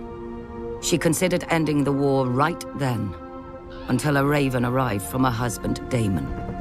Her son would be avenged. Whispers slithered through the taverns and back alleys of Flea Bottom. 2 men were found, One was a former gold cloak, the other a rat catcher in the Red Keep who knew all its secrets. History remembers them only as blood and cheese. One night, Queen Helena entered the royal apartments with her daughter and 2 sons to put them to bed. Without warning, Blood and Cheese burst in, daggers in hand. They told her that a debt was owed. A son for a son. Blood and Cheese demanded she choose which son would be ripped from her forever. Queen Helena pleaded with the men to kill her instead, but they refused. Weeping, Helena named her younger son, Maelor. Perhaps she thought the boy was too young to understand. Or perhaps because the older boy was King Aegon's firstborn son and heir. "You hear that, little boy?" Cheese whispered to the younger son. "Your mama wants you dead." Then blood struck off the older boy's head with a single blow. When the guards burst in, they found Queen Helena still screaming, clasping her dead son's body to her, mad with grief. The blood of their children transformed a dynastic dispute into a war of annihilation. The grief and rage of losing a child could burn down the world. Either Aegon or Rhaenyra could live at the end, but not both. Rhaenyra's forces struck yet another blow. The moment the Lord of Harrenhal saw Daemon Targaryen circling the castle on his dragon Caraxes, he struck his banners and surrendered. The Blacks now had the strongest castle in the Riverlands. Darker news still came to Aegon. Thanks to Rhaenyra's sons, Winterfell had declared for Rhaenyra, as had the Vale. Furious, Aegon dismissed his grandfather, Sir Otto, as Hand, and appointed Sir Criston Cole, who swore to march on all the lords who had declared for Rhaenyra and put their castles to the torch. Cole and the royal army first marched north and laid siege to Rook's Rest, a black stronghold near Dragonstone. When their lord saw their approach, he sent a raven to Rhaenyra, begging for help. For days he watched his fields and villages burning, with no response from his queen, until one day, a shadow passed over the Green Army. Rhaenyra had sent not an army, but her former mother-by-law, Rhaenys, and her dragon, Meleys. As her ancestor had done at the Field of Fire, Rhaenys gleefully began to incinerate Sir Criston's army. But Aegon had set a trap, and Rhaenys had flown right into it. As Rhaenys and Meleys blanketed Sir Criston's troops in dragon flame, 2 other dragons rose into the sky. Aemond on Vhagar, and King Aegon himself on the gleaming Sunfire. To her credit, Rhaenys didn't flee. Dragon fought dragons, and a second sun blossomed in the sky. When the smoke cleared, only Aemond and Vhagar stood uninjured. Sunfire, the most magnificent dragon in the world, had one of its wings almost completely torn from its body. Trapped beneath Sunfire was the king himself, broken and burned so badly in places that his armor had fused onto his flesh. His body survived, but his mind was given over to milk of the poppy. Meleys had been torn to shreds, and her rider, Rhaenys, was a pile of ash. Panicked by the defeat, Rhaenyra shipped her 2 youngest sons across the narrow sea for their protection, only for her youngest to return days later, clinging to the neck of his wounded and dying dragon. He and his brother had been set upon by an enemy fleet just off Dragonstone. Defying his mother's command, Rhaenyra's eldest son and heir, Jaehaerys, mounted his dragon Vermax and flew to rescue his other brother and punish the enemy fleet. But the foolish boy let Vermax be hooked like a trout and dragged into the sea, where he soaked up even more arrows than seawater. His brother disappeared over the horizon or beneath the waves. No one could say for sure. With the loss of 4 dragons, Rhaenyra's only advantage was fading. Luckily for her, over the centuries, House Targaryen had spilled more than blood on Dragonstone. She promised gold and title to any of the Targaryen bastards who could tame the 6 unclaimed dragons on the island. These bastards were called the Dragon Seeds, though most were called Supper. And perhaps the dragons were eventually sated, or bored, but 4 of them accepted riders and were enlisted in Rhaenyra's cause. After Rook's Rest, Aemond One-Eye took command of the Greens from his crippled and poppy-addled brother. Aemond was the blood of the dragon, and dragons don't cower behind city walls. He marched the king's army north to take back Harrenhal from Rhaenyra's husband, Daemon. But when he and Criston Cole reached the castle, they found the gates open, with Daemon and all his men gone. That night they feasted their victory. Daemon had fled rather than face their wrath. But Daemon was more snake than dragon. As Aemond marched north, he'd flown Caraxes south, slithering past the Green Army over the waters of the God's Eye. One day, King's Landing looked up and saw two dragons circling. Daemon and Rhaenyra had come for her throne. For the city was defenseless. Aemond had taken the king's army from the city, and worse, he'd taken his dragon, Vhagar. Seeing that resistance was hopeless, the small council surrendered the city, the Queen Mother Alicent, and the broken Queen Helena. But not King Aegon. Somehow, despite his wounds and delirium, he had vanished from the city. And so Queen Rhaenyra climbed the steps and seated herself on the Iron Throne. Legend has it that as she left the hall later, blood trickled down her legs and hands, proving the Iron Throne had spurned her. Nonsense. It's a chair made of steel blades. Rhaenyra had wanted it all her life and had sacrificed 2 sons for it. She likely gripped the damn thing too tight. When Aemond realized that his arrogance had cost him the capital, he mounted Vhagar in a black rage and rained fire onto every village and castle he suspected of disloyalty. Abandoned by Aemond, Sir Criston marched the royal army back to King's Landing, intent on recapturing the city himself. Instead, he was trapped and cut to pieces by the Riverlords, who had sworn to support Rhaenyra's claim. When a new army of Green Loyalists marched up from the Reach and laid siege to the city of Tumbleton, Rhaenyra sent 2 of her dragon seeds to lay waste to them. Instead, the dragon seeds proved their bastard nature and betrayed her. They burned the city, and all the black forces garrisoned within. Lucky for her, they didn't turn towards King's Landing, but whored and drank in the ruins with the Greens, who were victorious and somewhat confused. Rhaenyra now mistrusted all the dragon seeds, including the girl who rode with her husband Daemon, hunting Aemond in the Riverlands. She ordered the girl's head be sent to her, but there was a complication. As well as her dragon, the girl had taken to riding Daemon. When Daemon received the queen's order, he proclaimed it a queen's words and a whore's work. He sent the girl away at dawn, watching her and her dragon vanish into the morning mists. Then Daemon sent a challenge to his nephew Aemond and flew to Harrenhal, alone, to wait. 14 days later, a shadow blacker than any passing cloud swept over Harrenhal. Vhagar had come at last, and on her back rode one-eyed Prince Aemond. He mocked Daemon for facing him alone. "You have lived too long, uncle." And Daemon replied, "On that much, we agree." Then the old prince climbed stiffly onto the back of his dragon Caraxes, but neglected to fasten the chains that secured rider to saddle. The sun was close to setting when, as one, the 2 dragons leapt into the sky. Daemon took Caraxes up swiftly until they disappeared into a bank of clouds. Vhagar, older and slower, ascended more gradually. Up and up Vhagar soared, searching for Caraxes. Sudden as a thunderbolt, a shrieking Caraxes dove upon Vhagar. Locked together, the dragons tumbled toward the lake. Caraxes' jaws closed about Vhagar's neck, but Vhagar raked open Caraxes' belly, and her teeth ripped off a wing. The lake rushed up with terrible speed. Then Daemon Targaryen, who had never fastened his riding chains, stood in his saddle. He leapt from his dragon to Aemond's, and in his hand was Dark Sister, the Valyrian sword of Aegon's sister queen Visenya.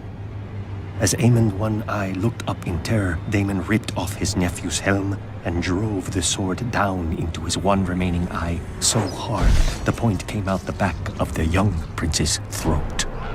Half a heartbeat later, the dragons struck the lake, sending up a gout of water so high that it was said to have been as tall as Harrenhal's great tower. The lake boiled with dragon blood, and then was still. Daemon Targaryen was 49 at his death. Prince Aemond had only turned 20. Vhagar, the greatest of the Targaryen dragons, had counted 181 years. Thus passed the last living creature from the days of Aegon's conquest. Back in King's Landing, Queen Rhaenyra didn't have much time to grieve for her stupid husband. The mad former queen Helaena flung herself from a balcony to be impaled upon the iron spikes lining the moat of Maegor's holdfast. That night, the city rose in riot against Rhaenyra, demanding justice for Queen Helaena and her murdered son, among other foolish peasant fantasies. In the midst of this chaos, a one-handed fool called the Shepherd began to rant against dragons. Not just the ones of the enemy, but all dragons everywhere. As he pointed to the dragon pit above on the hill, he shouted, "There the demons dwell, this is their city. If you would make it yours, first you must destroy them." The cry went up from 10,000 throats. Kill them! There were 4 dragons housed within the dragon pit that night. By the time the first of the attackers came pouring in, all 4 were roused, awake, and angry. Nobody knows how many men and women died that night. Who cares? They all should have. Trapped within the pit, the dragons could not fly. Instead, they fought with horns, claws, teeth, and fire. For every man who died, 10 more appeared, shouting that the dragons must die. One by one, they did. Finally, the last remaining dragon broke her chains, spread her wings, and flew straight up at the Great Dome, trying to flee. Already weakened by dragon flame, the dome cracked under the force of impact, and then tumbled down, crushing dragon slayers and herself. High atop the Red Keep, Queen Rhaenyra clutched her 2 remaining sons to her as she watched the end of her family's might, too afraid of the peasants to defend her dragons. Her older son, Joffrey, stole his mother's dragon, Syrax, and tried to fly it to the dragon pit to save his birthright. But the stupid beast didn't understand, and twisted beneath him, fighting to be free of the little boy. Until it was. Weeping for her lost son more than her dragons, Rhaenyra abandoned the Iron Throne and sold her crown to buy passage for her and her last son back to Dragonstone. Rhaenyra hoped to hatch more dragons from the eggs in the castle. But when she landed, the welcoming party slew her guards and marched her and her son at spear point to the castle to face a dead man and a dying dragon. "Sister!" King Aegon, second of his name, called out to Rhaenyra. Rook's Rest had left Aegon bent and twisted, his once handsome face puffy from milk of the poppy, with burn scars covering half his body. Rhaenyra, ever defiant, told her dear brother that she'd hoped he was dead. "After you," Aegon answered. Then Sunfire bathed her in a blast of flame and devoured her in 6 bites while her son watched, leaving the 7th and final bite her lower leg for the stranger. Rhaenyra was dead, and King Aegon sat the Iron Throne again. But only for half a year. He was poisoned by his own men and replaced with the very boy who had watched his mother devoured. When Rhaenyra's last son wed Aegon's only daughter, the Dance of Dragons officially ended. Ash and burned men, all that was left of the Riverlands. 2 scared children spouting oaths they didn't understand, all that was left of the mighty House Targaryen.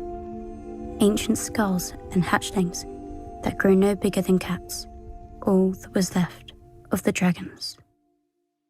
Aegon III sent away for 9 mages from Essos, attempting to use their arts to kindle a clutch of eggs.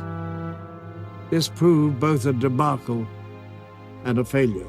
There were 4 dragons still living at the start of his reign, yet Aegon III will always be remembered as the Dragonbane, for the last Targaryen dragon died during his reign in the year 153 AC. When Aegon III died, the eldest of his sons, Daeron, assumed the throne. Few foresaw that Daeron, the first of his name, would cover himself in glory, as did his ancestor Aegon the Conqueror, whose crown he wore. A youth of rare brilliance and forcefulness, Daeron at first met resistance from his uncle, his counselors, and many great lords when he first proposed to complete the conquest by bringing dawn into the realm at last. His lords reminded him that, unlike the Conqueror and his sisters, he had no more dragons fit for war. To this, Daeron famously responded, "You have a dragon. He stands before you." Daeron I amply proved his prowess on the Field of Dawn, which for hundreds of years had defied the Storm Lords and even the dragons of House Targaryen. The Prince of Dawn and the most powerful Dornish lords bent their knees to Daeron at the submission of Sunspear. The young dragon had accomplished what Aegon the Conqueror never had, leaving Lord Tyrell in Dawn to keep the peace. His lordship was murdered in a bed of scorpions. As word spread of his demise, open rebellion swept Dawn from one end to the other. The young dragon himself was forced to return to Dawn to put down the rebels. He won several small victories. Apparently broken, the Dornishmen agreed to meet to renew their fealty and discuss terms. In a bloody betrayal, the Dornish attacked the young dragon and his retinue beneath the peace banner. Prince Aemon, the Dragon Knight, was wounded and captured. The young dragon himself died, with black fire in his hand. His ambition had proved too great. Glory may be everlasting, yet it is fleeting as well. News soon reached King's Landing of King Daeron's death and the rout of his remaining forces. The outrage that followed was swiftly directed at the Dornish hostages. At the command of the king's hand, Prince Viserys, they were thrown into the dungeons to await hanging. The young dragon had never married, nor fathered children. Accordingly, upon his death, the Iron Throne passed to his brother, Baelor. Baelor proved to be the most pious king in the Targaryen dynasty. His first act as king was to grant pardon to the Dornish hostages. Baelor publicly forgave his brother's killers and declared that he meant to bind up the wounds of his brother's war. He would go to Dawn with neither sword nor army, walking barefoot from King's Landing to Sunspear. Baelor soon came to the place where the Wills had imprisoned his cousin, Prince Aemon. He found the Dragon Knight naked in a cage. He had asked the Dornish prince to explicitly command the Dragon Knight's release, and this Lord Will accepted. Yet instead of freeing Aemon himself, he gave Baelor the key to Aemon's cage and an invitation to use it. But also a pit had been dug beneath the cage, and within it were many vipers. Later, the singers claimed that the vipers bowed their heads to Baelor as he passed, but the truth is otherwise. Baelor was bitten half a dozen times while crossing to the cage, and though he opened it, he nearly collapsed before the Dragon Knight was able to thrust open the door and pull his cousin from the pit. Prince Aemon carried Baelor halfway down the Boneway before a village septon in the Dornish mountains gave him clothing and an ass on which to carry the comatose king. Having been wed in 160 AC to his sister Dana, the king proceeded to convince the High Septon to dissolve the marriage. After the union was dissolved, Baelor went further by placing Dana and her younger sisters, Rhaena and Elena, in what came to be called the Maiden Vault, within the Red Keep. The king announced that he wished to preserve their innocence from the wickedness of the world and the lusts of impious men.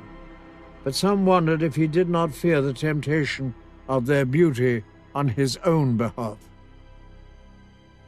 Though the princesses themselves and other members of the court protested, the deed was done. The unrest that followed was something that King Baelor chose not to acknowledge as he busied himself with his newest project, a great sept that would be built on top of Visenya's hill.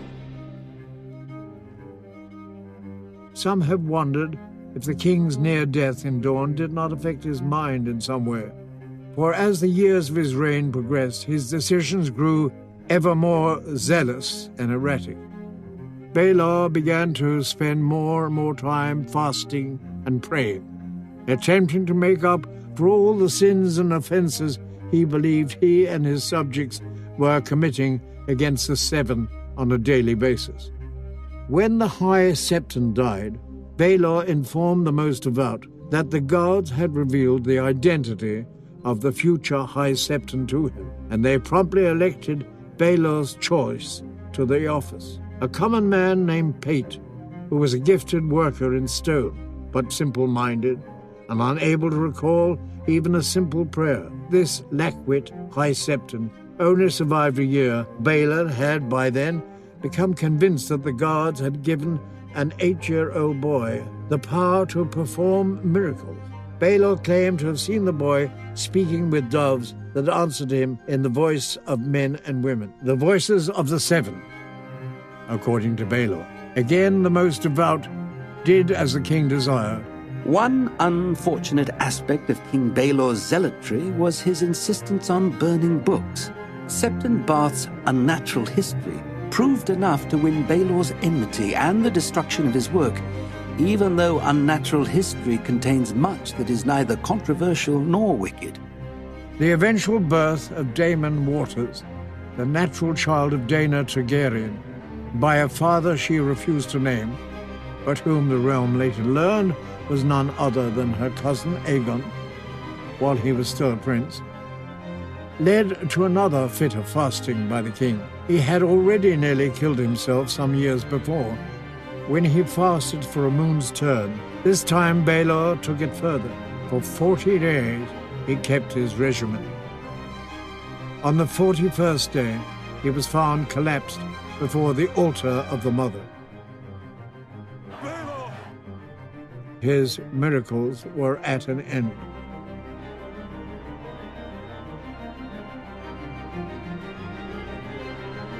The king joined the Seven in the 10th year of his reign, in 171 AC. You're looking at a trip to the seventh hell. Storm! That's all the realm is now. Storm! Why would you forsake the gods of your father and your house? Storm! The Seven have never answered my prayers. The gods are wrong. Who do you think killed all the dragons?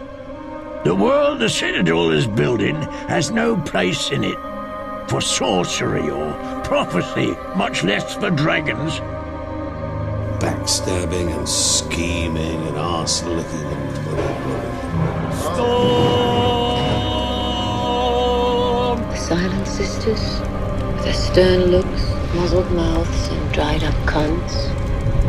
What have their gods done for you? When you pray to them, what's their answer? The god is real, or he's not. You only need eyes to see.